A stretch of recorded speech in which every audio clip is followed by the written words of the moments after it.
Bonjour à toutes et à tous, bienvenue sur ma chaîne Miss HK Conseil.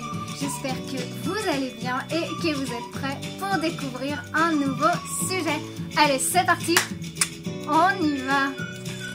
Aujourd'hui, donc, je vais vous parler des phobies. Alors déjà, pour commencer, une définition. Qu'est-ce qu'une phobie? En fait, une phobie, c'est une peur exagérée, c'est une peur envahissante. Je dirais que c'est une peur également obsédante de certains objets ou de certaines situations. Alors évidemment, nous avons tous des peurs et des angoisses concernant certaines situations. La plus courante, par exemple, c'est la peur fréquente de parler en public. Et c'est d'ailleurs une peur, on va dire, normale. Mais on peut remarquer, en fait, il est intéressant de relever que les phobies sont très fréquemment liées à des objets ou des situations comportant d'une façon intrinsèque un aspect qui fait peur. Par exemple, une piqûre, du sang, des serpents, des araignées, ou même le ridicule. Mais il faut savoir que d'une manière fondamentale, l'imagination humaine étant sans limite, n'importe quoi peut servir, entre guillemets, d'objet à une phobie. Néanmoins, les personnes phobiques reconnaissent volontiers elles-mêmes le caractère irrationnel de leur phobie. Alors ce n'est d'ailleurs pas sur le plan rationnel que le psychologue en fait va se concentrer. C'est un travail, il va travailler sur le côté émotionnel de la personne phobique. Alors pour les phobiques, ces situations vont devenir vraiment inconfortables et l'anxiété va devenir vraiment très envahissante, à tel point que la personne va mettre en place ce que les psychologues appellent des stratégies dites d'évitement. C'est-à-dire que le but de ces stratégies d'évitement, c'est de trouver des moyens d'échapper à la situation phobogène, c'est-à-dire à la situation qui génère justement la phobie. C'est justement donc le couple anxiété massive et évitement permanent qui va caractériser la phobie et qui fait si souvent de la vie du phobique un vrai enfer. Certains phobiques vont même lutter en permanence contre la simple évocation mentale de ce qui leur fait peur. Alors maintenant, pourquoi est-ce qu'on a une phobie? Alors parfois, et je dis bien parfois, il y a des causes à la phobie qui sont identifiables ou qui sont probables.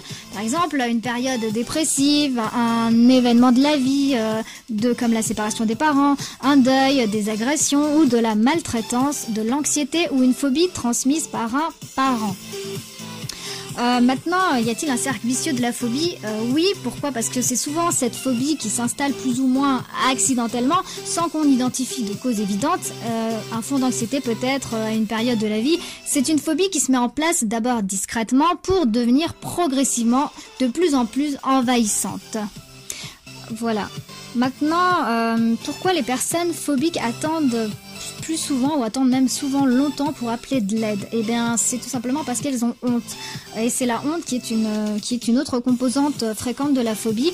D'ailleurs, les évitements ont également, donc les stratégies d'évitement ont également pour objectif que les autres ne voient pas la phobie. On trouve donc du coup des excuses, on va passer chez son médecin, on va prétexter une migraine, etc. Voilà, quand on a une phobie, en fait, on va dépenser beaucoup d'énergie à la cacher, surtout aux autres. Voilà. Maintenant, on va voir quels sont les traitements par rapport à ces phobies. Déjà, la question c'est peut-on guérir d'une phobie? Alors la réponse est oui, on peut guérir d'une phobie, on peut soigner d'une phobie. Le traitement maintenant de la phobie, pour traiter une phobie en fait, le traitement va dépendre en fait surtout de l'intensité de la phobie et du handicap qu'elle représente dans la vie quotidienne de la personne phobique. Alors il peut lier divers types de thérapies et de traitements médicamenteux. Alors il existe plusieurs types de psychothérapie, c'est les TCC, psychothérapie comportementale et cognitive ou thérapie comportementale et cognitive, qui vont aider le patient à surmonter sa phobie. Une psychothérapie analytique est également envisageable. Maintenant, si le médecin décide que l'utilisation de médicaments est recommandée, il pourra prescrire effectivement d'une manière générale des anxiolytiques ou alors des antidépresseurs. Il faut savoir que les phobies s'accompagnent parfois également de dépression ou d'autres types de troubles paniques. Le médecin va alors adapter la thérapie ou le traitement aux besoins du patient. Maintenant, quand on a une phobie, où est-ce qu'on peut trouver de l'aide? À qui en parler? Alors déjà, on peut en parler à son médecin généraliste, donc il est conseillé de demander l'avis de son médecin, qui peut, le cas échéant, orienter vers un spécialiste. On peut également consulter des centres médico-psychologiques, donc les services de psychiatrie publique qui proposent des consultations et des prises en charge pour tous les troubles psychiques.